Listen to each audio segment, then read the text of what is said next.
City Union Bank all in one ஆப்ல இருந்து video KYC மூலமா வீட்ல இருந்தே பேங்க் அக்கவுண்ட் ஓபன் பண்ணலாம். வீடியோ கால்லயே வெரிஃபிகேஷன் முடிஞ்சிரும். City Union Bank. CP Subramaniam ரிதன்யாவினுடைய தந்தையாருக்காக வழக்கில் ஆஜராகி வருகிறேன். திருமணமான 78 நாளிலேயே ரிதன்யா என்ற இளம்பெண் இறந்துவிட்டார். இறப்பதற்கு முன்பாக தான் இறப்பதற்கான காரணம் என்ன என்பது குறித்து தனது தந்தையாருக்கு ஆடியோ மூலம் தெரியப்படுத்திவிட்டு இறந்துவிட்டார். அவரது இறப்பிற்கு காரணமான ரிதன்யாவின் கணவர், அவரது மாமனார், மாமியார் ஆகிய மூவரும் தான் காரணம். அவர்கள் செய்த மனதளவிலும் உடல் அளவிலுமான கொடுமைகள் தாங்க முடியாமல் இனிமேலும் வாழ முடியாது என்று இறந்துவிட்டார். அவர்கள் மீது காவல்துறை வழக்கு பதிவு செய்து முதலில் அவரது கணவரையும் கணவரின் தகப்பனாரையும் கைது செய்திருந்தனர். அவர்கள் பிணை மனு திருப்பூர் மாவட்ட முதன்மை நீதிமன்றத்தில் தாக்கல் செய்திருந்தார்கள். 2 நாட்களுக்கு முன்பு அவர்களுடைய 2 மனுக்களும் தள்ளுபடி செய்யப்பட்டிருந்தன. அன்றைய தேதி வரை அந்த ரிதன்யாவினுடைய மாமியார் சித்ராதேவி தலைமறைவாக இருந்தார். காவல்துறையினர் கைது செய்யாமல் இருந்தனர். அன்றைய தினம் ரிதன்யாவின் தகப்பனாரும் மற்றவர்களும் திருப்பூர் மாவட்ட காவல்துறை கண்காணிப்பாளரை சந்தித்து வழக்கில் விசாரணை துரிதமாக நடைபெற வேண்டும், நியாயமாக நடைபெற வேண்டும் என்பதையும் எவ்வித அரசியல் தலையீடும் இல்லாமல் நடைபெற வேண்டும் என்று வலியுறுத்தினார்கள். அதைத் தொடர்ந்து அன்றைய தினம் சித்ராதேவியும் கைது செய்யப்பட்டிருந்தனர். சித்ராதேவி கைது செய்யப்பட்ட உடனே அடுத்த நாளே பிணை கோரி மனு தாக்கல் செய்திருந்தனர். அந்த பிணை மனு இன்று திருப்பூர் 1வது கூடுதல் மாவட்ட நீதிமன்றத்தில் விசாரணைக்கு வந்தது. அந்த மனுவிலும் அந்த சித்ராதேவிக்கு ஜாமீன் வழங்கக்கூடாது என்பதற்காக ரிதன்யாவின் தந்தையார் சார்பாக நாங்கள் ஆட்சேபனை மனு தாக்கல் செய்திருந்தோம். அந்த ஆட்சேபனை மனுவை பெற்றுக்கொண்டு நீதிமன்றம் 11ஆம் தேதிக்கு வழக்கை ஒத்திவைக்கப்பட்டுள்ளது. அன்றைய தினம் இருதரப்பும் விசாரணைக்கு ஏற்றுக்கொள்ளப்பட்டு அன்றைய தினம் உத்தரவு பிறப்பிப்பதாக தெரிவித்துள்ளார்கள்.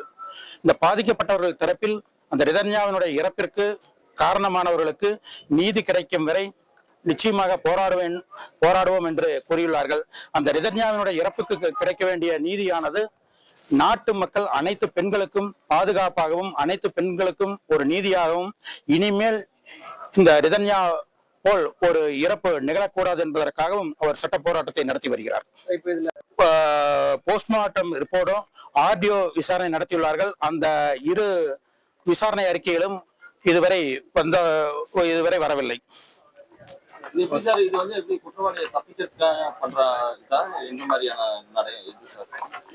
குற்றவாளிகள் இந்த வழக்கில் தப்பிப்பதற்கான வாய்ப்புகள் இல்லை. அவர்கள் சில நியாயமான கால அவகாசம் எடுத்துக்கொள்கிறார்கள்.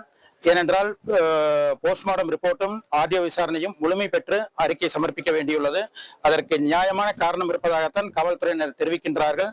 இருந்த போதிலும் ஒட்டுமொத்த சமுதாயமும் இந்த வழக்கில் விசாரணை இன்னும் வேகமாகவும் துரிதமாகவும் இருக்க வேண்டும் என்றும் நியாயமாகவும் இருக்க வேண்டும் என்றும் அவர்கள் ரிதன்யாவின் பெற்றோர்கள் மட்டுமல்ல இந்த சமுதாயமே எதிர்பார்க்கின்றது.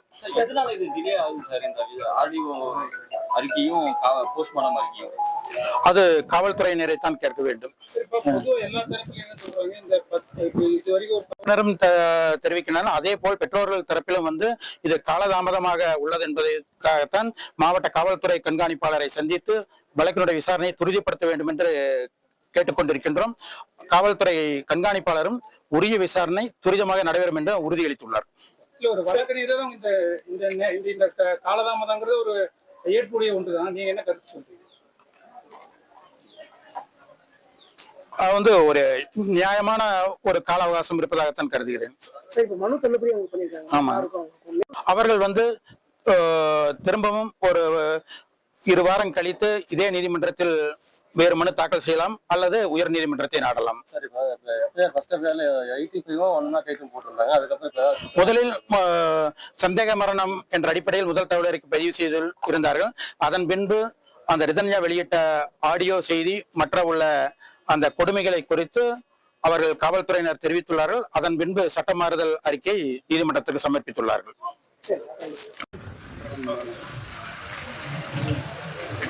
அவங்க அப்பா வரலீங்க சார் இன்னைக்கு. மெயினாக வாதாடுறது உங்களோட ஜூனியர் தான் அந்த மோகன் சாருங்களா? ஆமாம். இன்னும் சொல்லப்போனால் அந்த பாதிக்கப்பட்ட தரப்பினருக்கும் அந்த பெண்ணினுடைய இறப்புக்கு நியாயம் கிடைக்க வேண்டும் என்பதற்காக நான் மட்டும்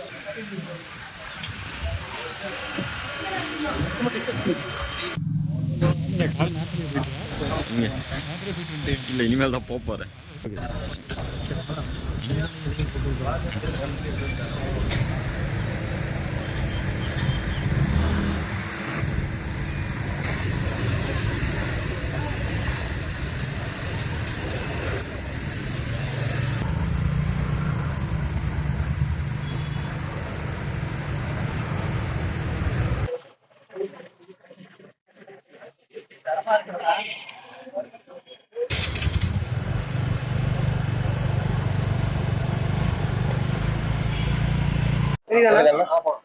அவங்க பேரை சொல்லிட்டு ஸ்டார்ட் பண்ணுங்க.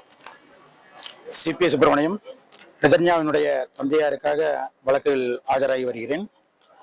திருமணமான 78 நாளிலேயே ரிதன்யா என்ற இளம்பெண் இறந்துவிட்டார். இறப்பதற்கு முன்பாக தான்